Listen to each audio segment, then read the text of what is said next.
आज अगर भारत के सबसे पावरफुल और सीक्रेटिव लोगों की बात होती है तो अजित डोवल का नाम टॉप पर आता है। लोग उन्हें इंडियाज जेम्स बॉन्ड भी कहते हैं। लेकिन सवाल ये है, अजित डोवल इतने फेमस कैसे बने?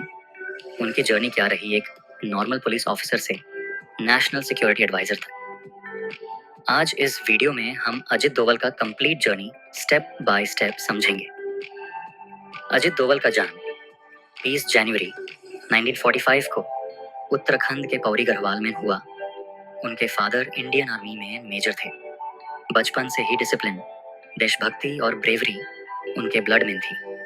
उन्होंने अजमेर मिलिट्री स्कूल से पढ़ाई की, फिर आगरा यूनिवर्सिटी से इकोनॉमिक्स में मास्टर्स डिग्री कंप्लीट की। यहीं से उनका इंटरेस्ट नेशनल सिक्योरिटी और इंटेलिजेंस में डेवलप हुआ।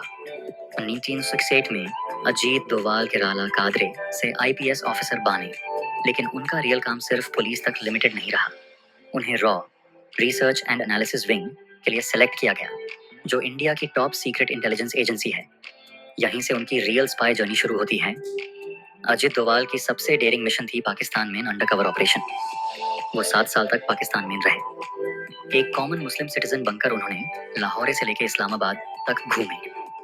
पाकिस्तान आर्मी और आईएसआई के बिल्कुल बीच रहे। उन्होंने पाकिस्तान के मिलिट्री सीक्रेट्स, ट्रेनिंग कैंप्स और टेरर प्लान्स के अंदर से इंटेलिजेंस इंडिया को दी। अगर उनकी आइडेंटिटी रिवील हो जाती तो सीधा डेथ पक्की थी। यही वजह है कि उन्हें इंडिया का जेम्स बॉन्ड कहा जाता है। इंडियन एयरलाइंस फ्लाइट IC और 14 हाईजैक हुई थी। अजित डोवाल हाईजैकर्स के बिल्कुल सामने गए, उनके साथ टाइम स्पेंड किया और इंडिया को वैल्यूएबल इंटेलिजेंस दी। 1980-90s में पंजाब टेरर से जल रहा था। अजित डोवाल ने मिलिटेंट्स के बीच घुसकर उनके नेटवर्क को अंदर से तोड़ दिया। इसी का रिजल्ट था कि पंजाब में टेररिज्म खत्म हो पाया। इस ब्रेवरी के लिए उन्हें कीर्ति चक्र मिला, जो नॉर्मली आर्मी सोल्जर्स को मिलता है, लेकिन अजित डोवाल पहले पुलिस ऑफिसर बने जिसे ये ऑनर मिला। 2014 में नरेंद्र मोदी गवर्नमेंट आने के बाद अजित डोवाल को बनाया गया national security adviser NSA। NSA का रोल होता है terrorism, Pakistan and China strategy, military operations, internal security. Ajit Doval का अप्रोच था डिफेंसिव नहीं, offensive security policy. Uri attack के बाद इंडिया ने पाकिस्तान के अंदर घुसकर टेरर कैंप्स डिस्ट्रॉय किए। इस ऑपरेशन के मैं स्ट्रैटेजिस्ट अजित डोवाल थे। पुलवामा अटैक के बाद इंडिया ने बालाकोट में एयर स्ट्राइक की।